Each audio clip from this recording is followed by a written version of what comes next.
Hello friends, आज आपके साथ साझा करेंगे बहुत ही महत्वपूर्ण जानकारी। हम ये समझेंगे कि ड्रग के सॉल्ट नेम के आधार पर हम कैसे समझें कि ड्रग्स का एक्शन क्या है, किस बीमारी के लिए काम होता है। भारत के लगभग हजारों साल की परंपरा में हमने हमेशा कहा है, सर्वे भवन्तु सुखिनः, सर्वे सन्तु निरामया। सभी रोग मुक्त हों, सभी आरोग्य युक्त जीवन जिए, सभी कल्याणकारी हों, ये हमारी मंगल कामना है। लेकिन चलिए हम इसको आगे बढ़ाते हैं। जितने भी ड्रग हैं वे सारे एलोपैथी के जो ड्रग हैं उनके नाम जो है लैटिन भाषा के नाम के आधार पर दिए गए हैं। आज अमेरिकन एजेंसी आज अमेरिकन एजेंसी इनके जेनरिक नेम डिसाइड करती है। जब अप्रूवल के लिए जाता है तो उनके जेनरिक नेम डिसाइड होते हैं। ये जो जेनरिक नेम होते हैं, ये जेनरिक नेम इस तरीके से होते हैं कि यूनिफॉर्म रहे, हर पूरे दुनिया में ये कॉमन रहे, ताकि किसी प्रकार की कोई मिसकंसेप्शन या किसी प्रकार की कंफ्यूजन किसी के बीच में ना हो। जो जेनरिक मेडिसिन होती हैं, क्यों इनके जेनरिक नाम दिए जाते हैं? क्योंकि इनके जो केमिकल नेम जो जनरली आईपीएससी आईपैक नेम होते हैं, ये बहुत ही कॉम्प्लेक्स, बहुत ही जटिल और बड़े होते हैं। तो उतना जटिल नाम को पेपर पर लिखना, मरीज को समझाना या समझना काफी मुश्किल होता है। तो उसके लिए हम एक जेनरिक नेम डिसाइड किया जाता है जो पूरी दुनिया में मान्यता प्राप्त है। उस जेनरिक नेम के आधार पर हम अ, ये जो नेम होता है, इसका जेनरिक नेम होता है, उसका भी एक साइंस होता है, नामोक्लेचर पैटर्न होता है। हम डिटेल से उसके बारे में समझने की कोशिश करें तो 3 से 4 वीडियोस पर बनेंगे। फिलहाल हम शॉर्ट टर्म में कुछ बेहतरीन, कुछ बहुत ज्यादा कॉमन यूज होने वाले ड्रग के बारे में ही आपसे चर्चा कर रहे हैं। तो चलिए हम देखते हैं। Antiviral drug. Antiviral drug, viral drug जो होता है वायरस के खिलाफ हमारे बॉडी को की इम्यूनिटी को बूस्ट करता है। वो एंटीवायरल ड्रग कभी वायरस को नहीं मारता है, ये हमेशा हमारे बॉडी की एबिलिटी को, मतलब वायरस से लड़ने की क्षमता को हमेशा इंक्रीज करता है। तो ये जो वायरस के खिलाफ जो दवाई यूज होता है, उसके लास्ट में VIR, वायरस के VIR को यूज किया जाता है। जैसे एसाइक्लोविर, इन सारे दवाइयाँ, आपने तो रेमडेसिविर का नाम तो सुना होगा, ये कोविड में यूज होता है। इसके अलावा HIV के लिए भी ढेर सारी दवाइयाँ हैं, और हेपेटाइटिस बी और हेपेटाइटिस सी के लिए भी आपने दवाइयों का नाम सुना ही होगा। तो ये जो वायरस से होने वाली बीमारियां होती हैं उनके लिए जो दवाई दी जाती है उसके सफिक्स VIR यूज होता है। वायरस, इसको याद कैसे सकेंगे, वायरस से लड़ने वाली दवाइयां VIR सफिक्स के साथ होती हैं। वायरस की शुरुआत VIR से शुरू होती है, लेकिन उसका अंत जो दवाई करे वो VIR से होता है। इस तरीके से आप समझ सकते हैं। पेंसिलिन, पेंसिलिन को वैसे ख्याति 1928 में मिली, जब इसको एलेक्जेंडर फ्लेमिंग ने जब इसको नाम दिया। लेकिन पेंसिलिन कोई एक दवाई नहीं है, बल्कि एक ढेर सारे एंटीबायोटिक दवाइयों का समूह होता है। इसे सबसे पहले पेंसिलिनियम ड्रग प्लांट से इसको एक्सट्रैक्ट किया गया था, जो ब्राजील में दक्षिण अमेरिका महाद्वीप में पाए जाने वाले पौधे से, पेड़ से इसको एक्सट्रैक्ट किया गया था। उसके आधार पर इसके एंटीबायोटिक यूज देखा गया और सबसे पहले इसको एलेक्जेंडर फ्लेमिंग ने दिया। तो ढेर सारे अलग अलग आज के समय में एंटीबायोटिक हो गए हैं। वो कैसे हैं देखिए।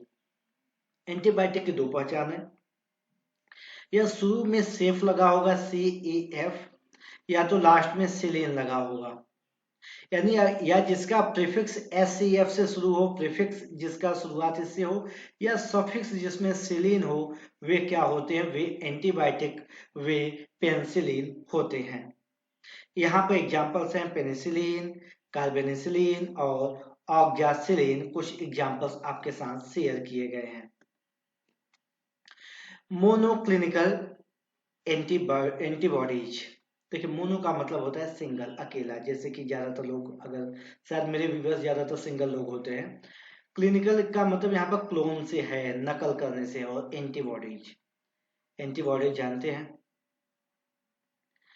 तो किसी एक एंटीबॉडीज को मतलब जैसे इंसान का, चूहे का, बंदर का, किसी की एंटीबॉडीज को, एक एंटीबॉडीज को लेकर उसका क्लोनिंग करके जो नया एंटीबॉडीज बनाया जाता है, जनरली उनका यूज कैंसर से लड़ने के लिए किया जाता है।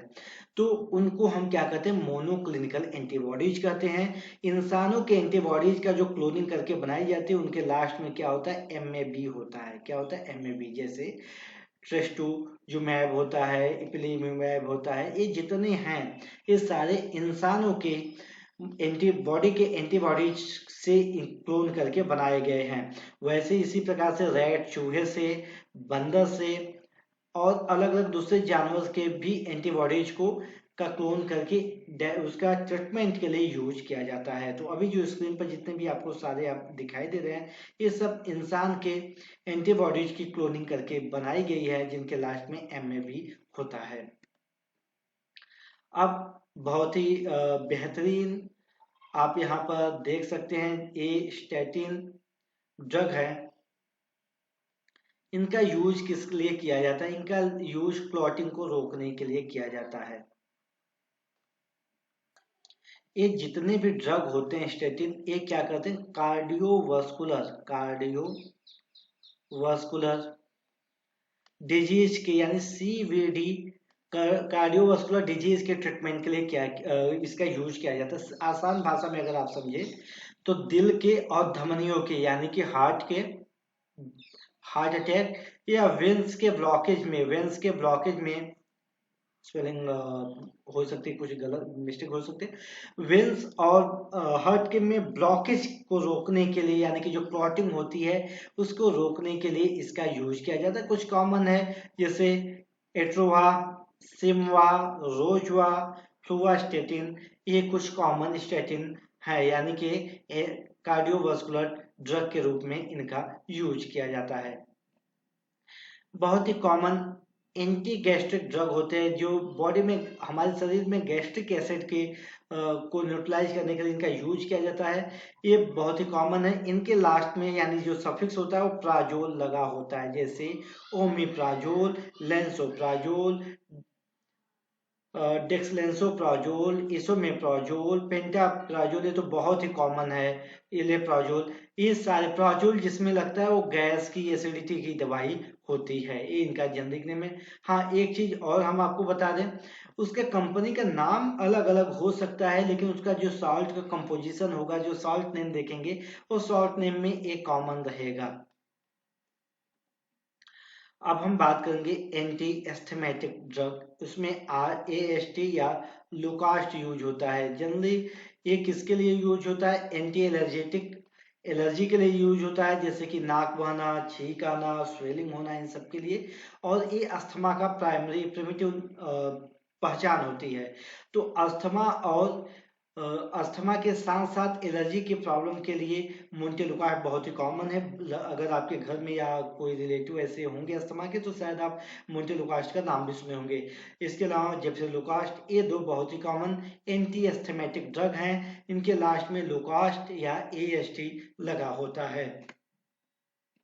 एंटी प्लेटलेट ड्रग, जब कहीं बॉडी चोट मोट लगती है, ब्लड निकल रहा होता है, कुछ समय के बाद क्लॉटिंग हो जाती है, थक्का बन जाता है। ऐसा जो थक्का किसकी वजह से होता है, हमारे बॉडी में एक कंपोनेंट होता है, केमिस्ट्री के स्टूडेंट है तो हम कंपोनेंट यूज करेंगे उसके लिए।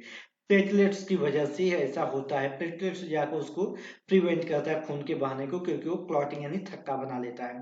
लेकिन अगर बॉडी में प्लेटलेट्स ज्यादा है तो उसकी वजह से खून बॉडी के अंदर भी जमा हो सकता है, थक्का बना सकता है, जिसका बहुत ही हानि, ब्लॉकेज की समस्या हो सकती है। तो ये एंटीप्लेटलेट ड्रग जो होते हैं, इनका सफिक्स GREL, ग्रेल होता है।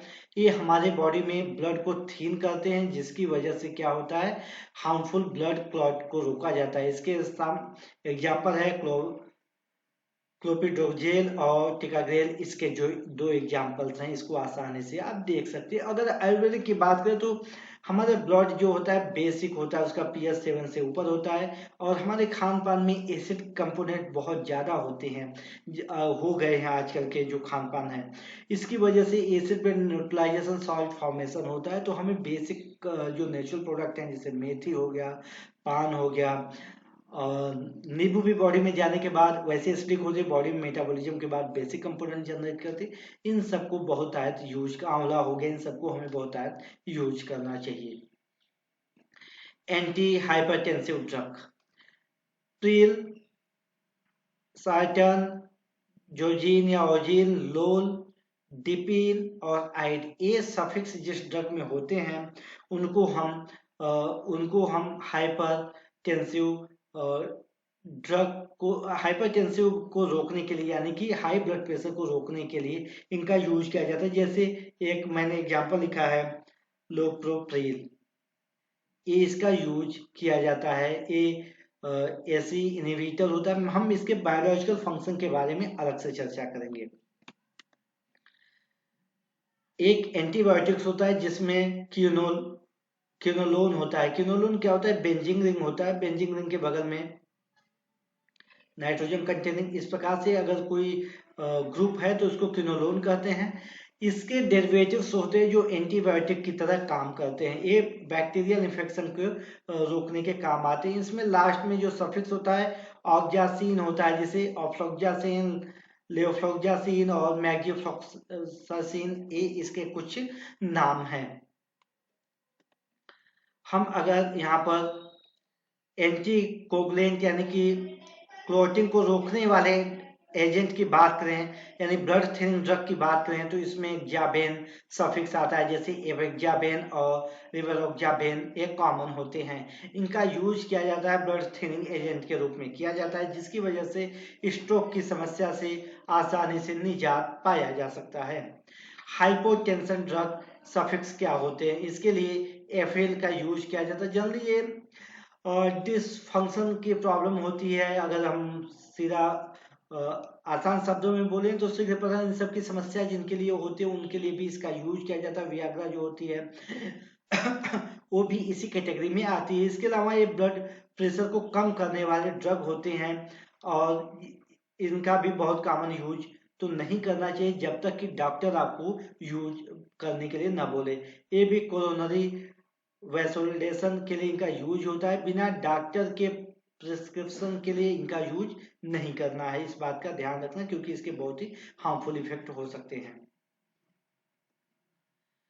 एंटी डिप्रेसेंट की बात किया, दुनिया में आज सबसे ज्यादा बिकने वाली दवाई में पहले नंबर पर है डायबिटीज की दवाइयां। दूसरा, अगर हम बात करें डायबिटीज से भी ज्यादा तो एंटीबायोटिक बिकती हैं। एंटीबायोटिक कंट्रोल डायबिटीज, कैंसर और उसके बाद एंटी डिप्रेसेंट का नंबर आता है। ये सबसे ज्यादा बिकने वाली दवाइयों में से एक है। ये अवसाद की वजह से होता है। पीनियल ग्लैंड जो यहाँ पर हमारे माथे पर बीच में बताया जाता है, दोनों आंखों भौहों के मध्य में, वहां पर डोपामिन इन सब का सेक्रेशन करते हैं, जिसकी वजह से हम डिप्रेशन से दूर होते हैं। तो जल्दी इसमें जो सफिक्स होता है TIN इनके बीच में होता है, जैसे ड्यूलोक्जेटिन, ये सारे ड्रग होते हैं। यानी आई एन ई ड्रग होते हुए जल्दी क्या होते हैं, ओक्जाटिन या INA जो ड्रग होते हैं वो एंटी डिप्रेसेंट की तरह काम करते हो। या पेनियल ड्रग, पेनियल ग्लैंड में यानी कि जो यहाँ पे ग्रंथि होती है, इसमें डोपामिन का सेक्रेशन करते हैं और हम खुशी में होते हैं। एंटी फंगल ड्रग्स बहुत ज्यादा एक कॉमन है, जिसको अभी ज्यादातर लोग इग्नोर करें। इंसानों को अगर मारने के लिए सबसे तेजी से अगर कोई माइक्रो ऑर्गेनिज्म जो सक्षम है तो फंगस है।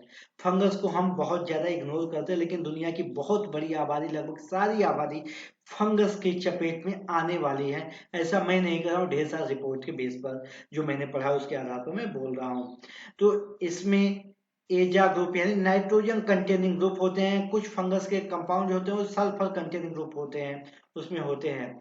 इसमें जैसे इमिडाजोल ग्रुप हो सकता है, ट्राइजोल ग्रुप हो सकता है। इसमें लास्ट में एजोल सफिक्स लगा होता है। ठीक है, चाहे इमिडाजोल ग्रुप कंटेनिंग हो चाहे ट्राइजोल ग्रुप हो, तो एजोल ग्रुप अगर उसमें लगा हुआ है, सफिक्स लगा हुआ है, तो वो एंटी फंगल हो सकते हैं। आजकल बहुत ज्यादा लोगों को समस्या हो गई एलर्जी की। एलर्जी की दवाइयों को एंटीहिस्टामिन कहते हैं। इसमें आपने सेट्रिजिन का नाम बहुत ही कॉमनली सुना होगा। बाकी भी जिसके लास्ट में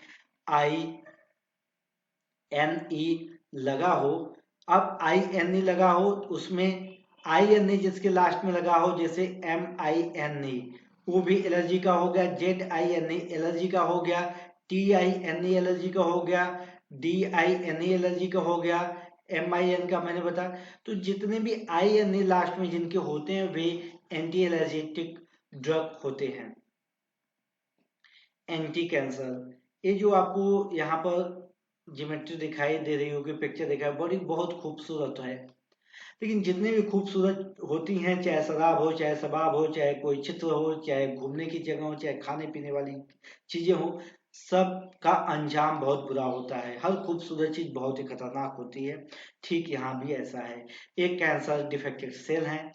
तो कैंसर को रोकने के लिए भी कुछ ड्रग बने हुए हैं, हम उसको समझते हैं।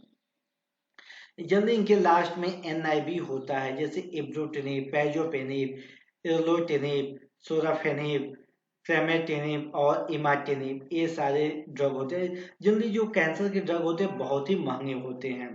तो दोस्तों, ये रहा मेरा शॉर्ट फॉर्म में बहुत ही आसान तरीके से कुछ ड्रग के बारे में समझाने का तरीका। आप उनके लास्ट में, नेम के लास्ट में जो चीजें हैं, NIB क्या, ये अलग अलग चीजों के आधार पर आप समझ सकते हैं कि वो किस चीज की दवाई है।